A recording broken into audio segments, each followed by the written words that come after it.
Hello hi అందరికీ, నేను మీ పలాస అమ్మాయిని. బయట అయితే సడన్గా ఒక్కసారిగా బాగా మబ్బు వచ్చిందండి. ఇంకా చల్లగా ఉంది. ఇంకా చల్లని వాతావరణంలోని ఫ్రిడ్జ్ లోపల మొన్న స్మార్ట్ బజార్ నుండి మా ఆయన మిరపకాయ బజ్జీలు తెచ్చారు నాకు ఇష్టమని. ఇంకా అవి ఉంటే ఆగుతామా, ఇంకా వేడిగా మిరపకాయ బజ్జీలు అయితే చేసుకున్నాను. ఇంకా కొంచెం పిండి ఉంటే నాకు వంకాయ బజ్జీ అండ్ మిరపకాయ బజ్జీ స్నాక్స్లో కల్లా ఈ రెండే ఎక్కువ ఇష్టపడతాను. ఇంకా చక్కగా మిరపకాయ బజ్జీ వంకాయ బజ్జీ చేసుకొని బయట కూర్చొని ఇంకా మా ఆయనతో మాట్లాడుకుంటూ హ్యాపీగా తిన్నాను.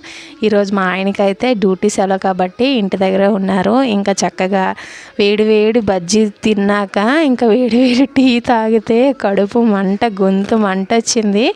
కానీ చల్లగా అయితే చాలా బాగుంది. ఇంకా బజ్జీ మిరపకాయలు బయట కన్నా నేను ఇంట్లో చేసుకోగానే నాకు చాలా నచ్చాయి. బయట అస్సలు తేవద్దని చెప్పాను. ఇంకా హ్యాపీగా తినేసాను. ఇంకా నైట్కి అయితే డిన్నర్ అయితే స్కిప్ చేస్తాను. డైట్లో ఉన్నాను.